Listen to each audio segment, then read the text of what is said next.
convergence of all the components of the regional varieties, Tarifi, Tashrihi, Tamazigh, which constitute a coherent and logic inclusion. It is away from bottom up, from the three varieties of Amazigh to the language, to the bottom up process. Okay, thank you so much. The language planning strategy is based on a common grammatical framework and basic lexicon. The aim has been to proceed gradually, flexibly, and progressively towards standardizing that starts from regional realities without forgetting the reality of the local states. Homogenization through convergence and international benchmarking is the credo adopted by the IRCAM. And the IRCAM is doctors who come from different regions of the country, have multidisciplinary backgrounds, and are trained to the highest academic standards. Transcription in Tifinagh are thriving in public spaces now. You have seen it. When you come to Morocco, you have seen it. In public spaces. In May 2023, the Ministry of Education decided to introduce the teaching of the Amazigh language in all primary schools by 2030, with a target of 50% by 2026. Members of Parliament ask questions in Amazigh now, and debates in plenary sessions have been translated into Amazigh since 2022. Training institutions for senior government officials are introducing Amazigh language teaching into their curricula now in Morocco. Bachelor's, master's, and doctorate degrees as awarded by universities that have been developing specialized courses for 2 decades. Research units and study centers have been set up in Amazigh and in Tifinagh, and not just in Arabic, French, English, or Spanish, or Chinese, like it was the case several years before, as was the case 30 years ago.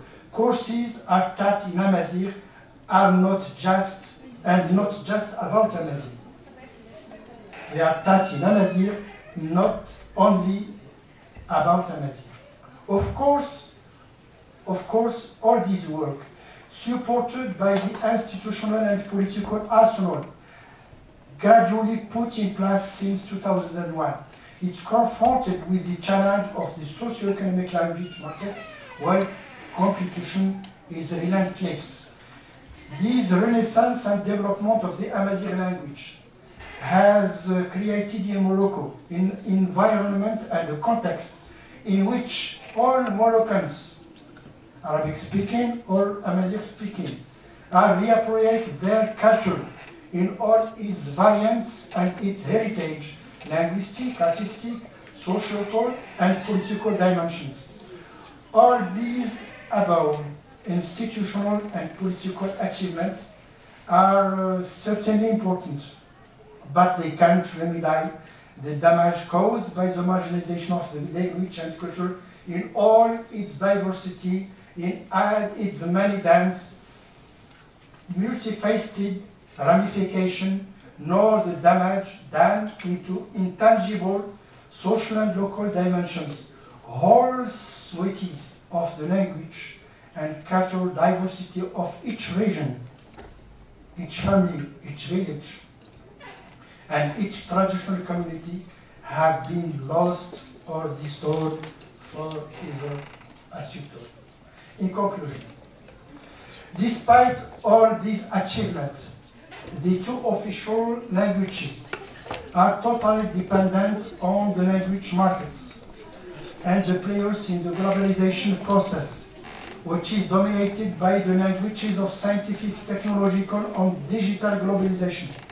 The endangered languages spoken by indigenous community are carriers of traditional ecological knowledge, medicinal practices, and social practices, and substantial ways of living. When a language vanishes, part of human culture and heritage disappears with it. Endangered languages represent a unique part of the world cultural heritage.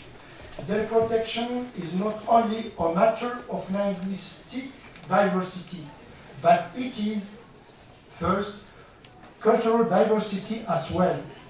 It is also vital to ensuring that future generations can benefit from the wealth of knowledge, traditions, and perspectives they offer.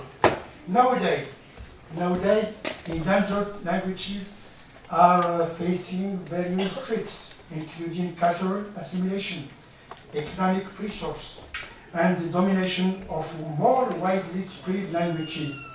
The protection and revitalization of these languages are essential for the protection of not only linguistic diversity, but also the cultural heritage of embodied. With the spread of digital technology and artificial intelligence, one way wonder about how many of these endangered languages will manage to resist and survive. Indeed, after 2 decades of the establishment of ICAM, the introduction of Amazigh at school, after more than a decade of its introduction in the media and its officialization in the Constitution, the Amazigh community's attitude haven't changed much. That's the big problem. Under the impact of globalization, social media, and the spread of new technologies, Amazigh young generations still view Amazigh as useless and non-value and prefer to learn foreign languages, especially English, because of the education and professional opportunities the languages offers. Like the China with my friend and my colleague Karima, I would like to thank her for being here with us. When languages become the playthings of minority communities at the margin of productive and arrogant technology, that is the big question for me. Because in Morocco now we have not the problem of law with Amazigh, with the problem of practices in communities, families, and the daily life in societies. I thank you so much.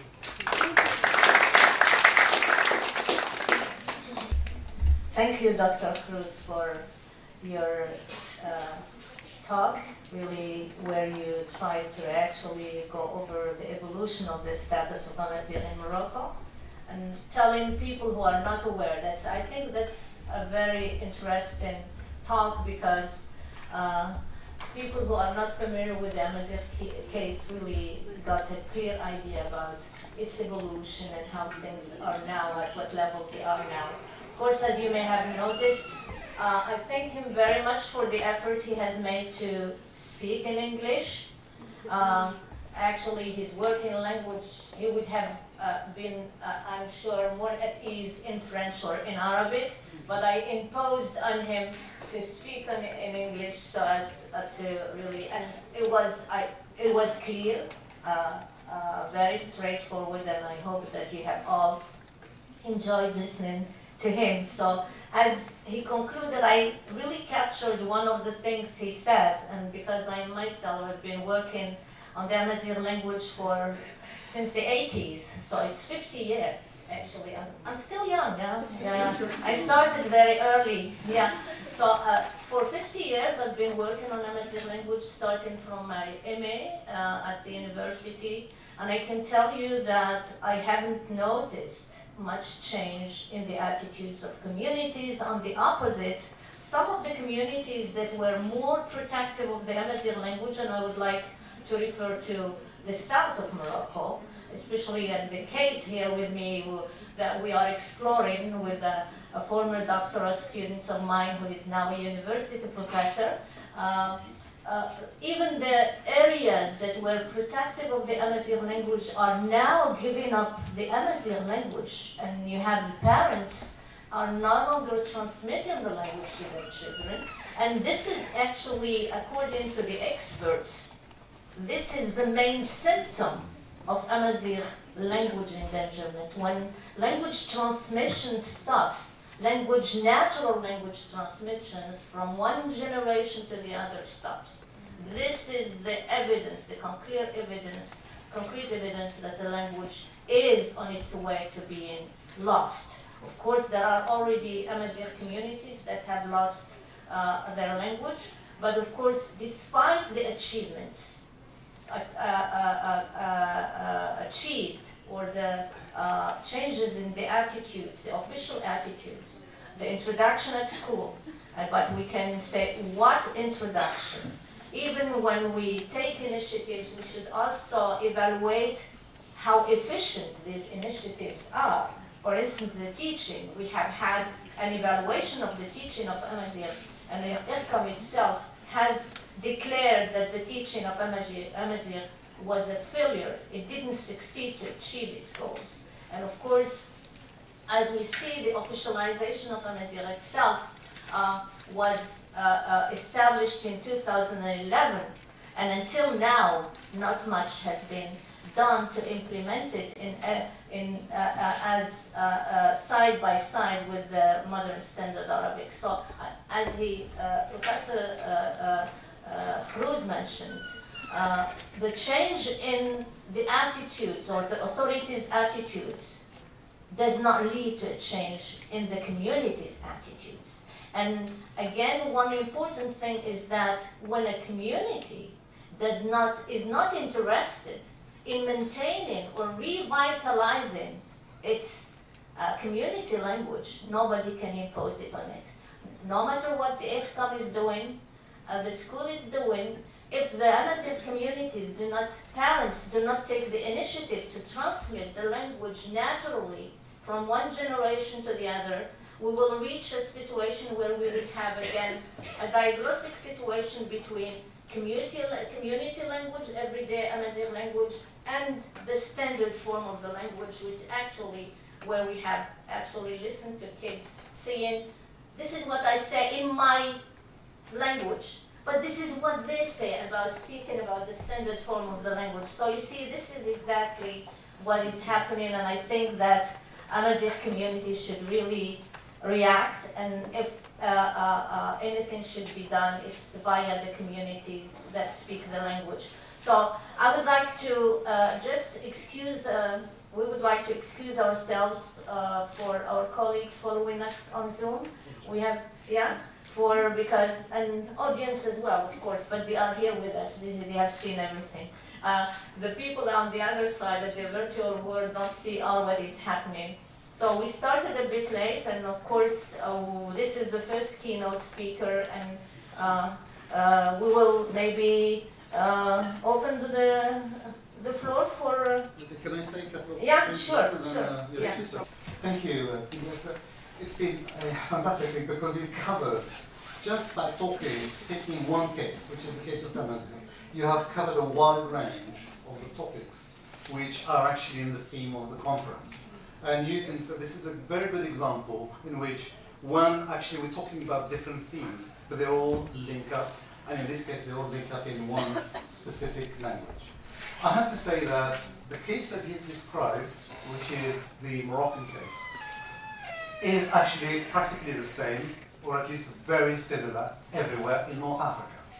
And whatever happened in Morocco had happened in Algeria before, or after, or whatever, and Tunisia and Libya. Speaking of Libya, when he said that Tifina was invented in Libya, of course, Libya was the word for North Africa by the Greeks, so it's a Libyan or Libyc as they call it. So it's not the Libya of today.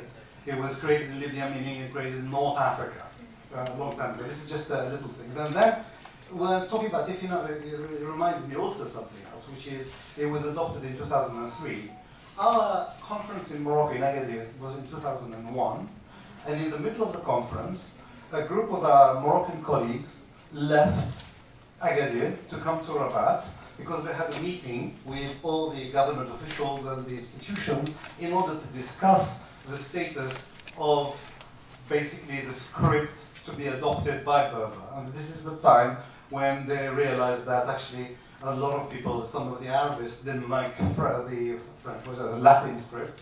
The Berbers wanted the Tifina.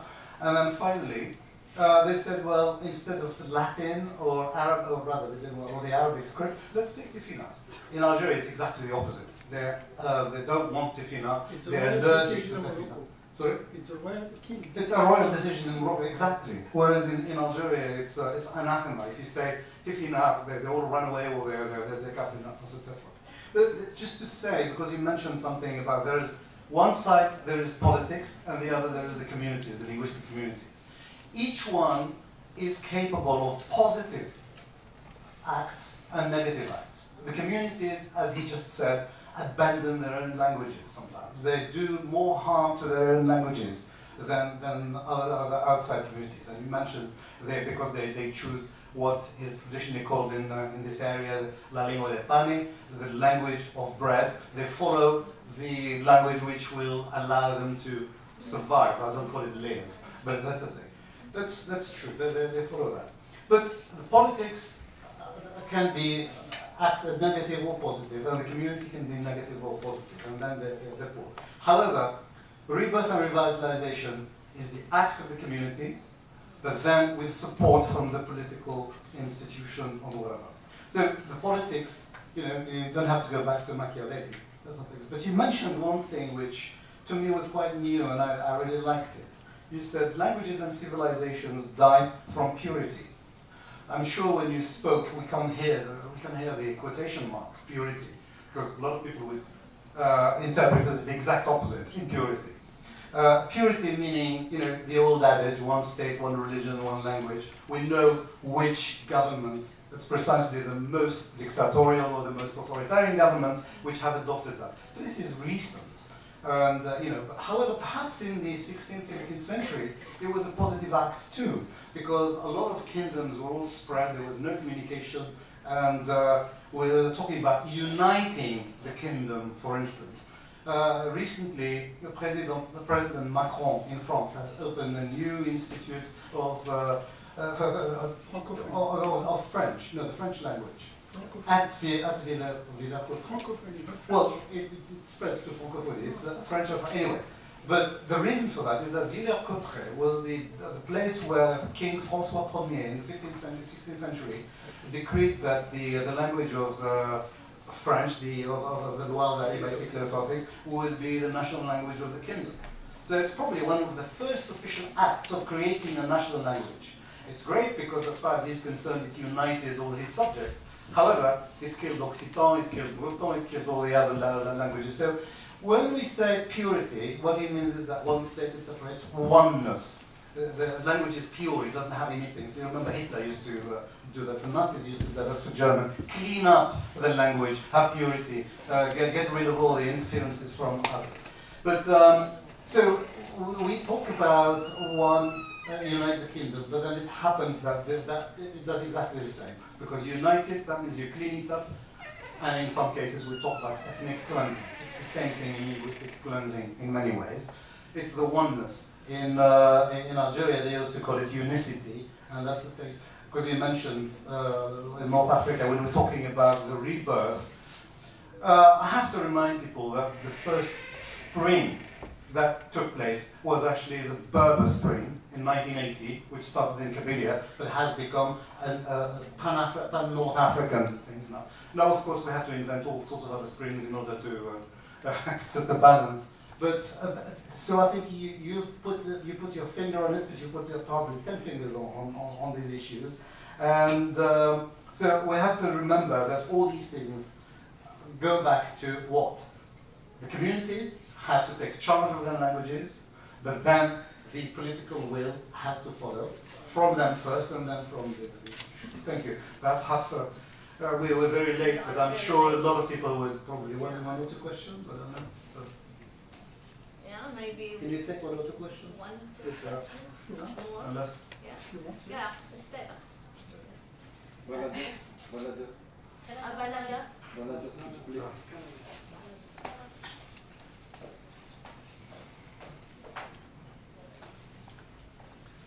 Thank you, Professor, for your rich presentation.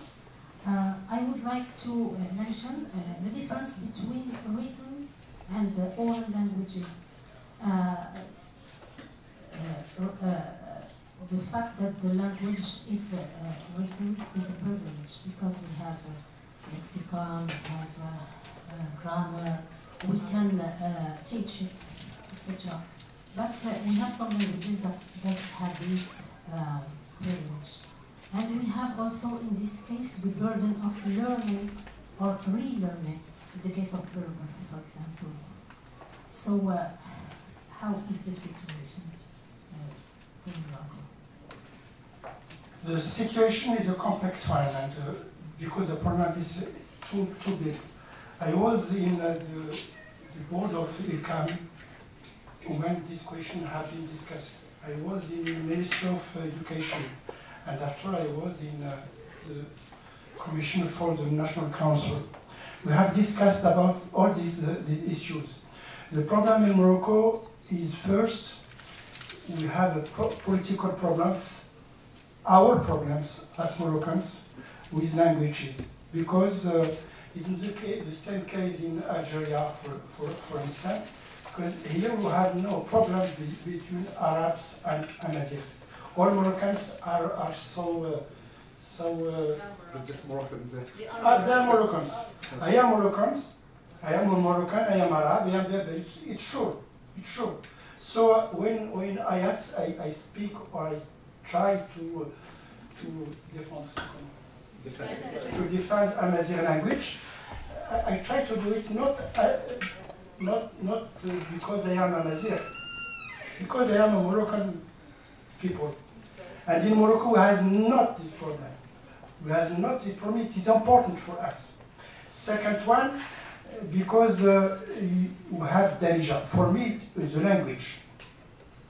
But we have also a political problem with Arab Classic. With us, our problem with Arab, it's not a problem of Arab Classic. It's a problem of Morocco in the area of Arab in the world. Because we have a history. I am talking about the Ummah pan-Islamism and the Ummah pan-Arabism. It's not a problem of Morocco now. Now, since 2011, this problem has been solved. When we speak about Amazigh, you have a lot of colleagues and friends from my area. I am from the southeast of Morocco, the eastern Hayatla, with Rifans, with Susi. They try to explain that they talk about Amazigh de l'Irkam. You have some people who refuse to now to work with Amazigh as a language standard. They tell that it is not Amazigh, it is Irkam standard. This attitude is very dangerous. Because why? As you tell, when a language isn't worked with grammar, with lexic, and when it is not able to evolve, to stand up with the world, with other languages, it is condemned to be died. And now, we have to do a choice. I have discussed with my colleagues in the Council of National. We have to come with this second language, Amazigh second. You have some Berber peoples who try to fight about first or second. It's not a problem for me. We have two official languages, Arabic and Amazigh. Who is the first? It's Arabic, because it was a year, chronologically. And the second official language, since 2011, is Amazigh. But inside Amazigh, that is why I have tried to explain how Amazigh was built by ILCAM. ILCAM has built Amazigh language from Amazigh speaking regional speaking. تعريفيت with the net, تشلحيت with the مسمودة, تمازيغت with the صنهاجة. Why I try to speak about the I would like to explain that Amazigh language is coming from Amazigh speaking. Now, the problem about you speak about the problem of local, the heritage, and the wealth, and all these patrimony who is in Qusima, in Nador, in Jba, in Sfiha, in Boudnib, in Ouarzazate, in it's, I think, the mission of the council and of the government. How to give these heritage, these languages, not dialects, the opportunity to live and to improve their existence in the country. I think the problem we have now in Morocco is the problem of young people who chose, I understand they chose to live, and they live with the globalization. I have students in university who tell me, why you would like me to speak or to learn English? I speak Darija with my family. I speak Darija in the, I would like to learn English and China because I hope to work in Canada or in Shanghai or in Paris. I am not, je n'ai pas envie, I wouldn't like to live in Rashidia or in Ouarzazate or in Stiha or in Husima. I hope to live in Canada or in Shanghai. That is our problem now. Thank you.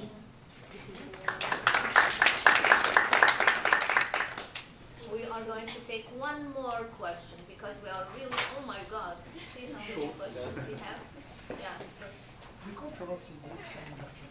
The conference after it was the question. I don't know how to, can you help me please? Let's take one from the, oh no, we have taken one this one, so let's take one from this side. Yes, please. Yeah. Yes, you. It's funny, sorry? No. But a little voice, a very soft voice. We won't be able to hear it.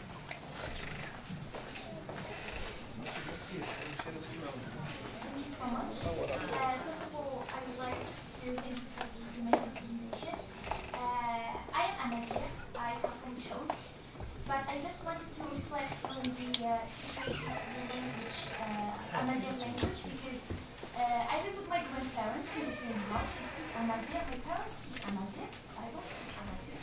And I mean, throughout my childhood, I've always been reflecting on, the reasons why they use this language and I don't speak it. And they only use it when they talk to, for example, my uncles or my aunts. They use the language, but with me, they never used it before. So I grew up thinking that Amazigh language is only used when talking about issues or problems of family. And now, for example, when I meet people outside, in conferences or somewhere, I do acknowledge that I am Amazigh. I have Amazigh origins. But the fact that I don't speak the language makes me feel so embarrassing. So I think that it's not only about, as you mentioned, the laws or regulations or imposing, the language from the stakeholders, but it's also about, it's a parenting issue. Because even now kids, they grow with an attitude towards that language. How come a kid goes to school and learns Amazigh language, but in his house, he's not being exposed to this language? So I think raising awareness comes first. From the parents, from the side of parents, and then perhaps we can move to laws and acknowledging the presence of the language in classrooms or in the educational system. And you say it brilliantly in English. Yeah, thank you very much. Actually, this is a real issue. This is the real issue. I really carried a research on a community, my community, the Beninese community in the northeastern part of Morocco. That's exactly the issue there. And the language is being lost, actually. So there is a family planning that parents tell you, what do you want my child to do with Amazigh? What is it used? And they were even criticizing me for asking them, why didn't you transmit the language to your children? And they told me, do you think you have achieved what you have achieved because you are Amazigh and speak Amazigh? It's because you speak French and English that you are where you are. So I think that parents actually tried to, and this is what they said, because there was a lot of stigmatization of Amazigh. And I did undergo this stigmatization myself. I overcame it actually through research. When I tried to do research about understanding why the Amazigh is being lost in my community, that's how I really tried to do some psychotherapy on myself and really reclaim my identity and relearn, because I stopped using the language at the age of about 10. And I had it, but I couldn't speak it. I had to go back to the community, stay again with people, and relearn the language. It was there, but I lost it. So I think that this is actually the main issue. And in the conclusions of my study in 2000, because that's where I defended my doctorat d'etat, 2004, I was hoping, because I was not aware that one day Morocco will achieve what it has achieved with teaching Amazigh, and of course, teaching Amazigh was launched by officialization. I was then claiming that Amazigh should be established as an official language so as to have people change the attitudes towards it. And I was hoping that the teaching will be done properly, because the teaching of Amazigh was not done properly, and this is why it failed. And of course, I also called for awareness campaigns among Amazigh communities. Now, only people who are aware. I have Yassin here, who is actually transmitting Amazigh to his kids. They speak fluently, but only people who are aware of the issue do transmit the language. So that's the main issue that Professor actually Khrouz addressed. There is the policies now, they are there, favorable attitudes, whether they are really in favor or not, but they are there. We have the Constitution recognizing it. But what about the families? Because when a language is being lost, it's very difficult to bring it back. And what about economy and society? What's the mission of Amazigh in the society? It's not only a problem of family or community. Why you would like you need to learn English, to learn Amazigh? Why? Out of speaking while my parents or my uncles. Why? Is it important in my job? Am I able to have a job with an Amazigh speaking? That is the most important question now. Because if you have students with a bachelor or doctorate in Amazigh and after they have no job, why do you want young people learning Amazigh? That is the question now. Thank you so much.